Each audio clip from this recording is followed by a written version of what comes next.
Fee न भरल्यानं शाळेच्या विद्यार्थ्यांना बाहेर काढण्याचा धक्कादायक प्रकार ठाण्यातून समोर आलाय।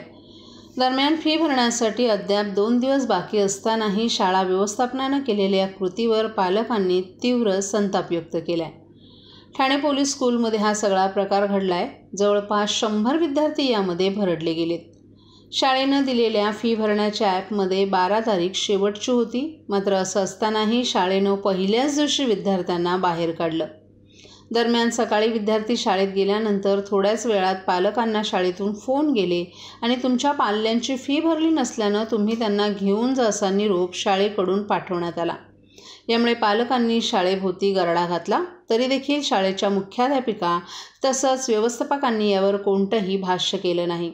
या घटनेनंतर युवा सेनेचे सचिव पूर्वेश सरनाईक यांनी शाळेच्या मुख्याध्यापकांकडे विचारणा केली, मात्र त्यांनी जबाबदारी झटकली असल्याचं सांगितलं जातंय। दरम्यान याबाबत शिक्षण मंत्री दीपक केसरकर यांच्याकडे तक्रार करणार असल्याचंही सांगितलं जात आहे।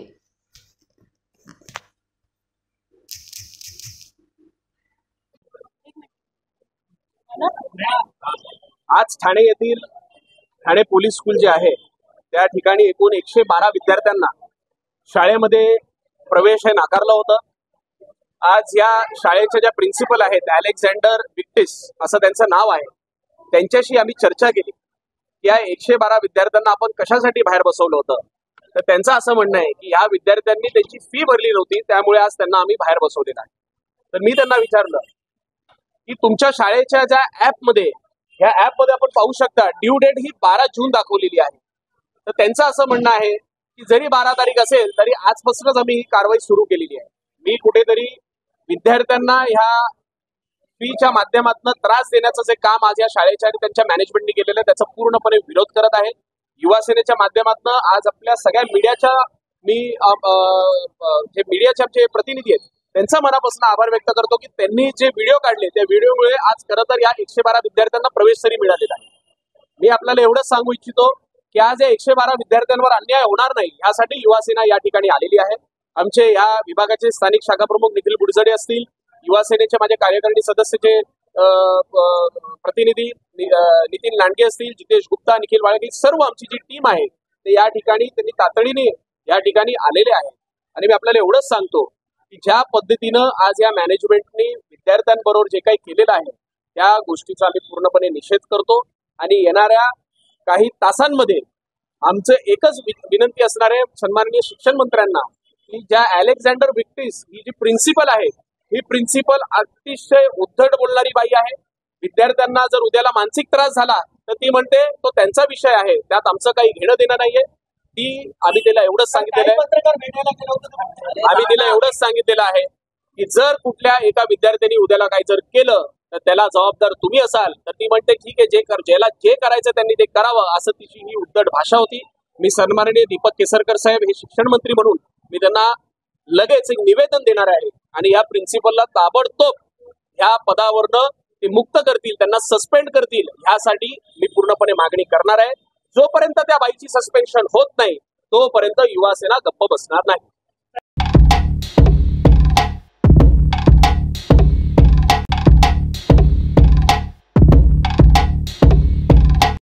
सर्व नागरिकांना आवाहन करण्यात येत आहे की सध्या डासांमार्फत पसरणाऱ्या डेंग्यू या आजाराचा प्रसार रोखण्यासाठी प्रत्येकाने पुढील प्रमाणे कार्यवाही करावी।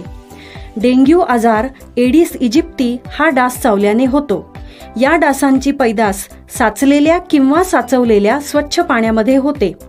8 दिवसांपेक्षा जास्त दिवस पाणी उघडे व साचून राहिल्यास त्यात डास अंडी घालतात। अंड्यांच्या अळ्या तयार होऊन पुढे डास तयार होतात। यासाठी आपल्या घरातील पाणी साठे उदाहरणार्थ बॅरल्स, पिंपे, टाक्या, हौद, रांजणे इत्यादी दर आठवड्याला रिकामे करून घासून पुसून कोरडे करून पुन्हा भरावे। 1 दिवस कोरडा दिवस म्हणून पाळावा। पाणी साठ्यांना घट्ट झाकणे बसवावीत किंवा जुनी साडी, चादर, धोतर यांनी बांधून झाकून ठेवावीत, म्हणजे डास त्यात जाऊन अंडी घालणार नाहीत। घराच्या गच्चीवर, आजूबाजूला, अंगणात कोठेही पाणी साचू देऊ नये। भंगार सामान उघड्यावर टाकू नये। उदाहरणार्थ टायर्स, प्लास्टिक सामान, कुंड्या, टाकाऊ वस्तू इत्यादी.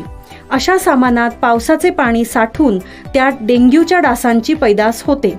घरातील कूलर्स, फ्रीजच्या पाठीमागील ट्रे हे देखील वेळोवेळी कोरडे करावेत. लक्षात ठेवा, नुसत्या फवारणीने डास घनता कमी होत नाही, तर त्यासाठी डास पैदास ठिकाणे नष्ट करणे ही आपल्या सर्वांची जबाबदारी आहे. कोणताही ताप अंगावर न काढता जवळच्या शासकीय रुग्णालयात मोफत औषधोपचार घ्या. अशा प्रकारे नागरिकांनी सहकार्य केल्यास डेंग्यूचा प्रसार रोखणे सहज शक्य आहे.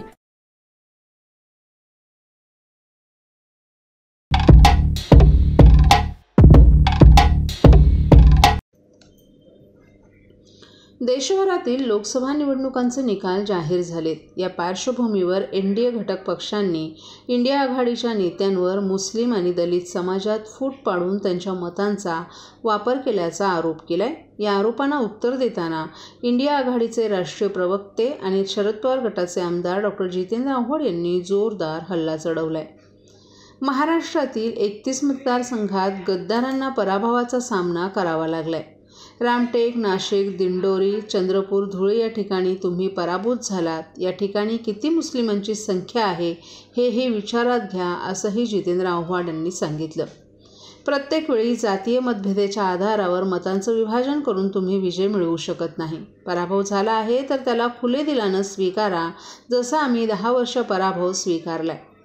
आव्हाड यांनी पुढे म्हटलं की तुम्ही तुमच्या निवडणुकीच्या फायद्यांसाठी हिंदू धर्मगुरूंचा वापर केलात तेव्हा आम्ही काही बोललो नाहीत. परंतु आता पराभव झाला आहे तर त्याचं खापर दुसऱ्यांवर फोडू नका. लोकसभा निवडणुकीत हा तर फक्त एक झलक होता. आगामी विधानसभा निवडणुकीत एनडीए घटक पक्षांची काय अवस्था होईल ते पहा, असंही आव्हाड यांनी म्हटलं आहे. मनोज जरांगे पाटील यांनी जेव्हा आपल्या आंदोलनाची सुरुवात केली होती तेव्हा महाराष्ट्र सरकारनं त्यांना आश्वासन दिलं होतं की त्यांच्या कार्यकर्त्यांवर दाखल केलेले केसेस मागे घेतली जातील. यावर बोलताना आमदार जितेंद्र आव्हाड यांनी महाराष्ट्र सरकारवर ताशेरे ओढले. सरकारनं मनोज जरांगे पाटील यांना वचन दिलं होतं की त्यांच्या कार्यकर्त्यांवर दाखल केलेल्या केसेस मागे घेतल्या जातील. मग आता सरकारला काय झालं, ते केसेस का मागे घेत नाहीत, असा सवालही आव्हाड यांनी उपस्थित केला आहे.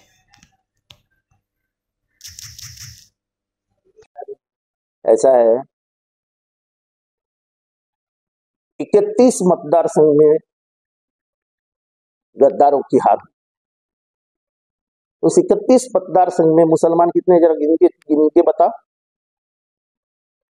हार भी ना बड़े दिन से स्वीकार नहीं करती. जैसे जीत का बेहोश होके माहौल बनाते हो ना, वैसे हार भी चुपचाप ये जनता का जनादेश है बोल के स्वीकार. आप जनादेश का अपमान मत करिए. नासिक में आप हारे, कितने मुसलमान हैं. आप चंद्रपुर में हारे, कितने मुसलमान हैं. आप दिंडोरी में हारे, कितने मुसलमान हैं. आप धुलिया में हारे, कितने मुसलमान हैं. और कितने मतदार गिन के दिखाओ. रामटेक में हारे, कितने मुसलमान हैं. आप बारामती में हारे, आप कोल्हापुर में हारे, कितने मुसलमान हैं. हर चीज को धार्मिक रंग मत दिया करो. आपकी हार हुई है इसी वजह से कि तुमको ये गंदी आदत है मगरूरी. अगर हार गए तो बोलो हारे हम, ठीक है, लोगों ने हमको नहीं पसंद किया. हम भी हारते आए 10 साल, हमने किधर कुछ बोला. तुमने जब किसी धर्म के बड़े लोगों का इस्तेमाल किया तो हमने कहा क्या तुम ये क्यों कर रहे हो. तो ये नारियल किसी पे मत फोड़ो. आपके ऊपर लोगों का गुस्सा है गद्दारी के लिए, आपके ऊपर लोगों का गुस्सा है महंगाई के लिए, बेरोजगारी के लिए, और आपके पॉलिटिकल अरोगेंस के खिलाफ.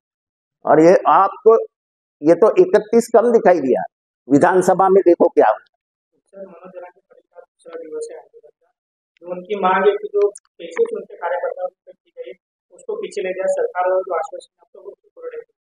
ऐसा है कि ये तो कबूल ही किया था ना कि हम सब केसेस पीछे लेंगे. तो अब रुके काय के लिए?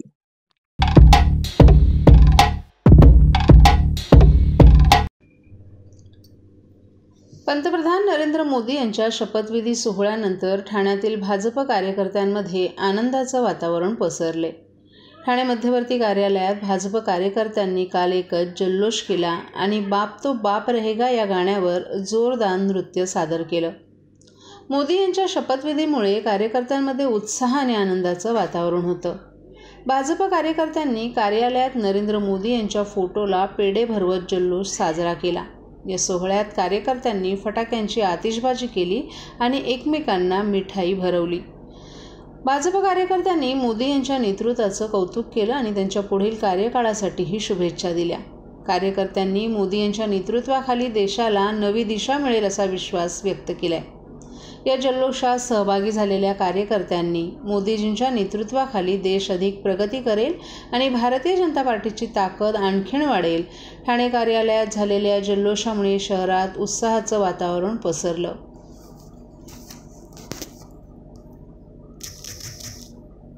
हिंदुस्थानाच्या इतिहासामध्ये लिहिलं जाईल असा हा मोदीजींचा तिसरा टर्मचा शपथविधी सध्या सुरू आहे आणि या प्रसंगी संपूर्ण देशामध्ये आनंदाचं वातावरण आहे. विशेष करून भारतीय जनता पार्टीचे आणि एनडीएचे घटक दलाचे जे कार्यकर्ते आहेत ते संपूर्ण देशामध्ये आनंद उत्सव साजरा करत आहेत. मोदीजी आता शपथ घेत आहेत, त्यांची लाईव्ह शपथ चालू आहे. जिसने राम को लाया है ते राम घेऊन येणार आहे. आज तिसऱ्यांदा या देशावर राज्य करणार आहेत आणि येणाऱ्या कालावधीमध्ये या देशापुढे जे 70 वर्षापासून जे प्रलंबित प्रश्न होते ते मोदीजींच्या नेतृत्वातील सरकार हे संपूर्णपणे सोडेल अशा प्रकारचा आशावाद आज या ठिकाणी शपथविधीच्या कार्यक्रमाच्या निमित्तानं आम्ही सांगू इच्छितो.